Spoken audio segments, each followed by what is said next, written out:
Bloomberg Audio Studios. Podcasts, radio, news. This is the Bloomberg Daybreak Asia podcast. I'm Doug Krisner. You can join Brian Curtis and myself for the stories making news and moving markets in the APAC region. You can subscribe to the show anywhere you get your podcast and always on Bloomberg Radio, the Bloomberg Terminal, and the Bloomberg Business app.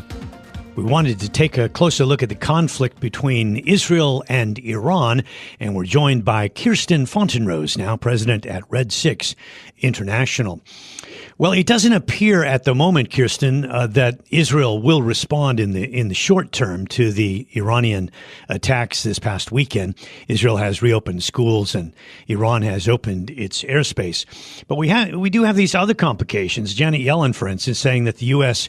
will apply new sanctions or more sanctions on Iran.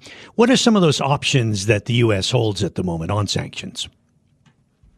The U.S. already has a host of sanctions on Iran, mostly based on counterterrorism laws in our domestic law books. But U.S. law authorizes us to sanction Iran's energy sector, the financial sector, including its central bank, shipping, construction, mining, textiles, automotive, manufacturing industries, its arms trade, as well as components of their government, including the Supreme Leader and the Islamic Revolutionary Guard Corps, or the IRGC, plus any entities that conduct transactions with these or otherwise support them. So it's a really broad writ.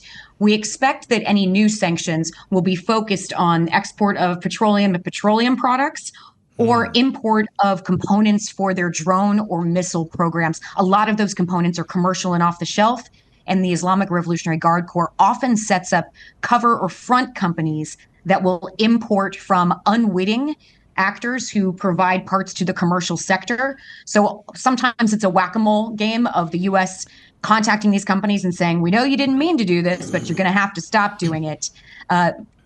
One of the criticisms of the Biden administration has been that the sanctions that have been in place have not been enforced. So we'll probably see a lot more in the way of enforcement as well. In fact, the Congress, the U.S. House of Representatives, passed 4 new bills yesterday, 2 of which really are intended to kind of hold the Biden administration to enforcement, and 2 others that focus on, for instance, secondary sanctions and the humanitarian exemptions piece in the existing sanctions. I'm happy to go into a little more on those sanctions if you'd like. I'd like to get your sense on to what extent Iran is reliant on Russia for some of these weapons that we were talking about. The trade is actually in the other direction. So Russia tends to stick by Iran, and a lot of this is because Russia is relying on Iran for much of the weaponry it is using in its war on Ukraine. It has a couple of its own really capable drones, but the drone it's been having the best luck with is the Shahed 136, which is an Iranian model. And Iran agreed to a technology transfer that is allowing Russia to build these domestically now. They expect to have 4 factories up in coming years, and some are already being produced. We don't know how much is disinformation, how much is sort of a military deception campaign, or how much is really being produced of those drones domestically yet. But the reason this relationship is meaningful for Iran is not only the income from those arms transfers, but also because of Russia's veto in the UN Security Council that has been used and will probably continue to be used to protect Iran, to defeat attempts to mitigate its import of a lot of these weapons components, to block arms embargoes, to hold it responsible for certain kinds of support to proxy militias around the rest of the Middle East. Russia's been a very useful aid to Iran in the Security Council with that veto. So a lot of the technology is actually going the other way, but the political support is coming this way. And the sanctions on Russia haven't led to China, for instance, not buying oil from Russia or getting gas. So you wonder if some new sanctions are applied by the United States and even the EU, because the EU could well join in with some new sanctions. But if the sanctions aren't enforced, and we're seeing that, in day-to-day life, you wonder whether or not really a pledge to crack down more is more important than new sanctions. Exactly. And that is part of what the House of Representatives is thinking. So, for instance, we're seeing one of these bills that was just passed is called the Iran-China Energy Sanctions Act of 2023. So it's been in process, but there's been a sense of urgency, obviously, this week.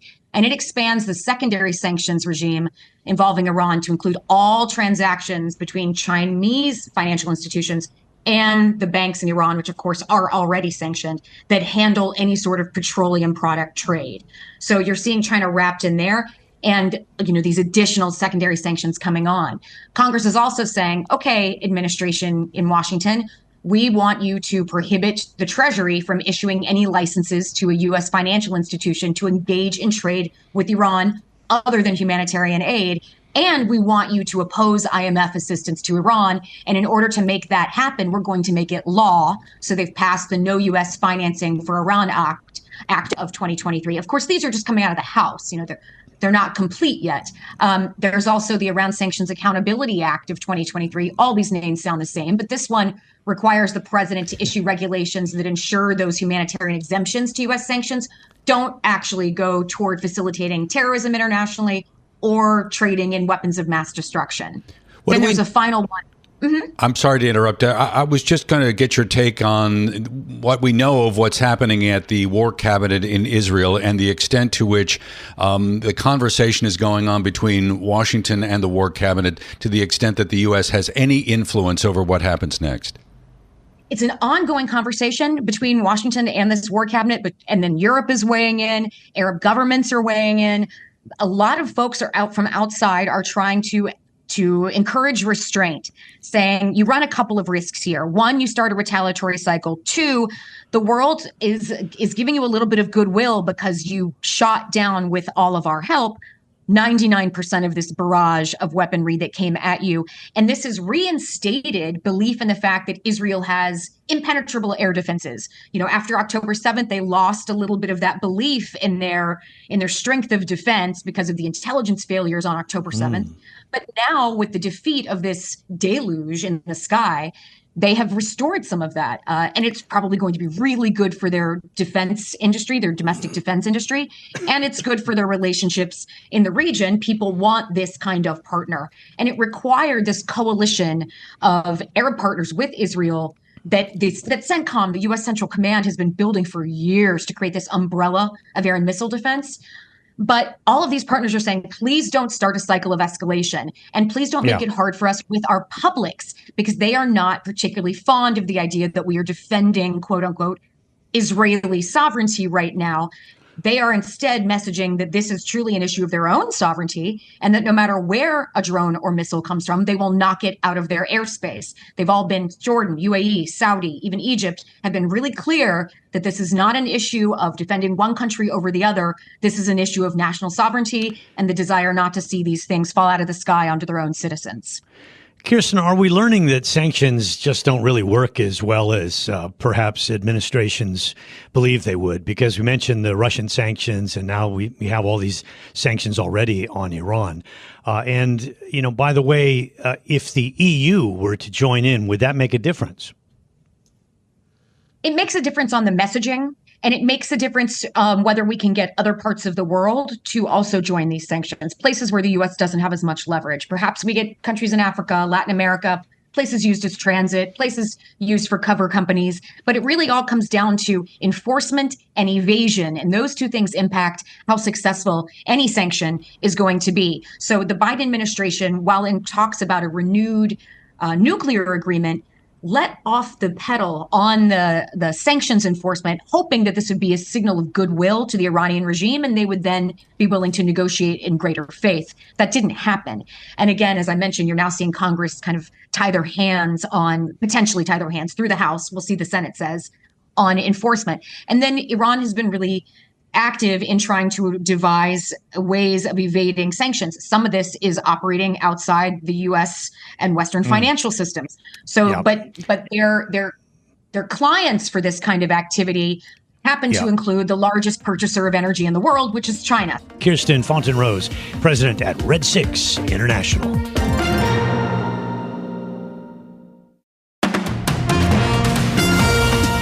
We're joined now by Bloomberg Opinion Columnist Shuli Ren, talking about her column on China Vanke and the company denying that it's running into difficulty. Vanke is China's second largest property builder by sales.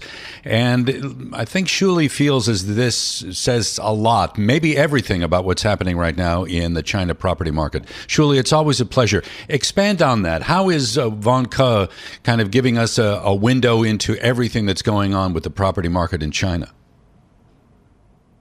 It can be surprising how fast China's property developers run out their cash. Vanke, by the way, is nothing like a China Evergrande or Country Garden. It is one of the best run and well managed companies in China. But what we are seeing is that the cash level is dwindling really fast, even though it's achieving positive operating cash flow. In other words, the company's core business can be still profitable and lucrative, but in the end, it's running into cash troubles. Well, yeah, its cash is not sufficient to cover the bonds maturing this year. So, I mean, it needs extra funding. It needs that extra capital. I think it would be difficult to sell shares right now or even debt. So I suppose that means going to the banks. And we saw yesterday they set aside $17 to $18 billion worth of assets to serve as collateral. But the question must be, how stable are those assets, given that they are tied to property? Right. So that was a news report, and then the company did not confirm or deny it, which to me is a red flag, to be honest. Exactly like what you said, Brian. They do have a lot of investment assets. They own a lot of shopping malls across China. But the question is, how much are these assets worth? And by the way, are these assets being pledged away already? I mean, what we are seeing in China is that the remaining real estate developers, they're trying to parcel out their assets and float them as some form of REITs. Right. And then state-owned enterprises can say, OK, I don't want to bail out a real estate developer, but I can buy a publicly traded REIT. But the question is, how much are these assets worth? And that's a big question mark in China right now. So is that the only solution that the regulators, the leadership in China is able to come up with? I mean, to kind of go the route that you just described, carve them up into REITs and let kind of the investment dollars from kind of the domestic pension industry to be invested in these companies? Well, so far, the Chinese government is still talking about so-called market-oriented solutions. Basically, they don't want to do any bailouts, and they're hoping that the financial markets will take up the risk, just like what you said, pension and insurance companies will do that. But it's really hard to do because, the whole economy is in a deflation, right? And which means that its asset prices should also be in a downward spiral trend. And we just don't know how to value these opaque commercial assets. It could. One of the options I didn't mention was it could go to its largest shareholder, Shenzhen Metro. But it seems that that company is not that willing. What are the difficulties in that relationship at the moment? Well, Shenzhen Metro only owns 27%. So yes, it is the largest shareholder, but it can say I'm not the majority shareholder. And the Vanke has been listed since 1991. So basically, all the mom and pops and minority shareholders, we are actually the majority shareholders, and we are not going to take a responsibility for Vanke's financial troubles. Yes. So how are the difficulties at Vanke impacting entrepreneurship more broadly? You make that point, and I'm curious about that.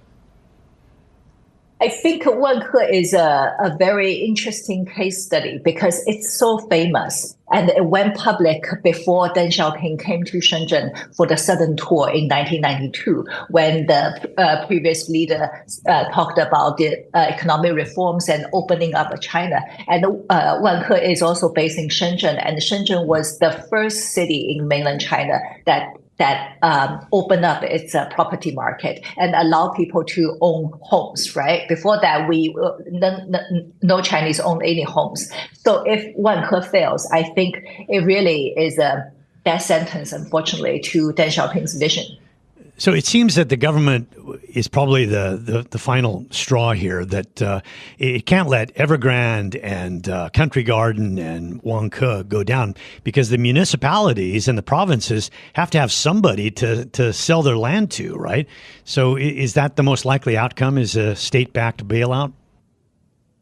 I think so. I mean, Wanke is really one of the very few privately held developers left. I mean, everyone else is state-owned, right? Like, it's basically still the state's money buying its own land. But I think right now the Chinese government, it knows its trouble, and then the trouble is just so big and daunting that it's just paralyzed. It just hopes for the best, I think, at this point. Shuli, it's always a pleasure. Thanks for making time to chat with us. Bloomberg opinion columnist Shuli Ren talking about the situation with property developer China Vanke.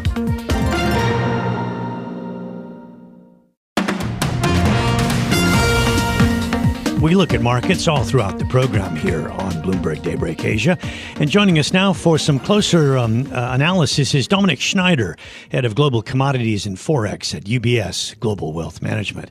Dominic, thanks very much for coming in. So if we take the big, broad macro view, it's been a risk-on environment here for most of the early part of this year.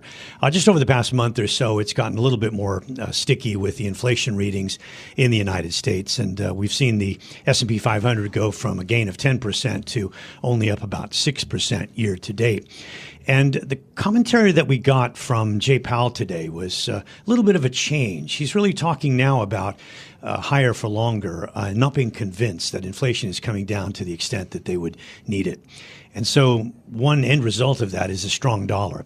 Is the strong dollar as likely as anything to disrupt the sort of positive feelings that we've had for most of this year? And is it about ready to get serious?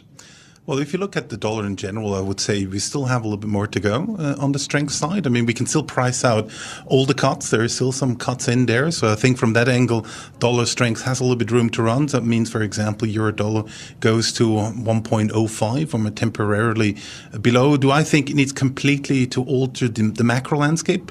Probably not. Just pricing out in itself would not derail the economy. Obviously, if we start to think about hiking rates, that would be a complete different game changer. But we're still the opinion that inflation does decelerate, wage growth comes down, and earnings are maybe outside some of the tech names not as strong. So we don't need to make that drastic change, but it pours a little bit cold water, as you said, over some of the risk-on story. And maybe that's not so bad. After a good rally, a consolidation that's good, then we need to see if growth is better outside the U.S. If that comes through, the rally can continue. I'm wondering whether or not you feel the market is a little complacent, not a lot, but a little complacent on the level of geopolitical risk right now. I mean, you could make the case, yes, obviously a lot of the dollar strength is tied to this rate environment here that we're dealing with in the U.S., but there may have been some haven buying recently, particularly given this escalation that we have seen over the last couple of days in the Mideast. And then the second part of that is whether geopolitical risk has the potential to push commodity prices up just a little bit.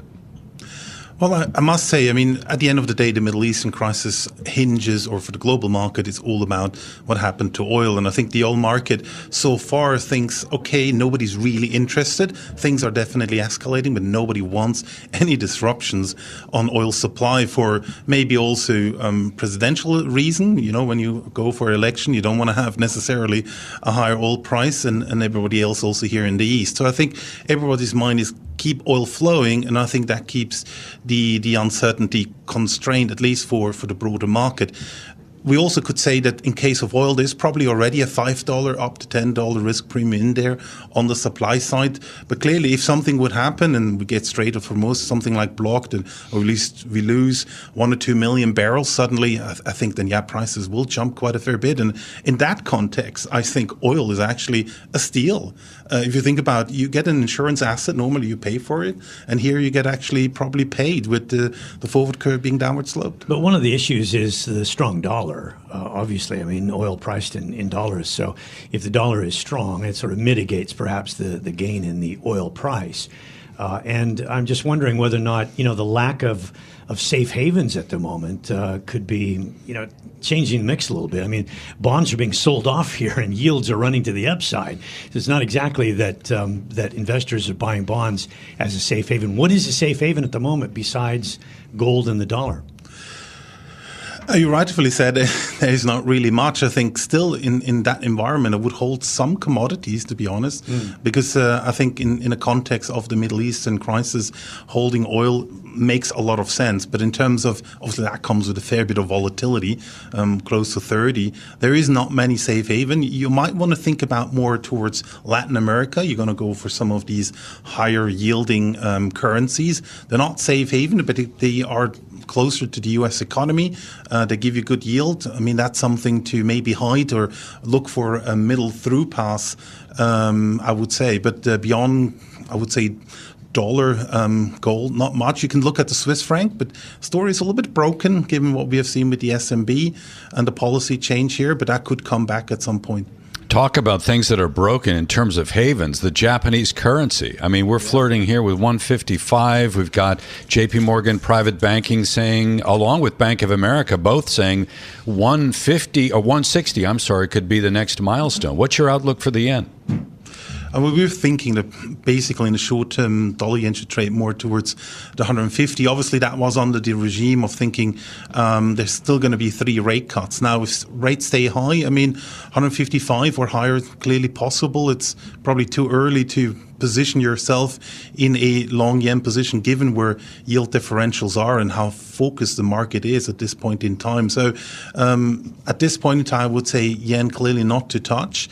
However, I mean, let's look at the longer term picture. I mean, it is cheap. The economy does well, but we obviously really need to see the BOJ a little bit moving the needle here. Well, you're pretty equities conversant, so if we had more time, I'd ask you if the mega caps could be a safe haven, but we'll save that for next time.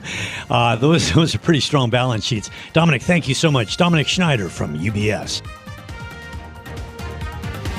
This has been the Bloomberg Daybreak Asia podcast, bringing you the stories making news and moving markets in the Asia Pacific. Visit the Bloomberg Podcast channel on YouTube to get more episodes of this and other shows from Bloomberg. Subscribe to the podcast on Apple, Spotify, or anywhere else you listen, and always on Bloomberg Radio, the Bloomberg Terminal, and the Bloomberg Business app.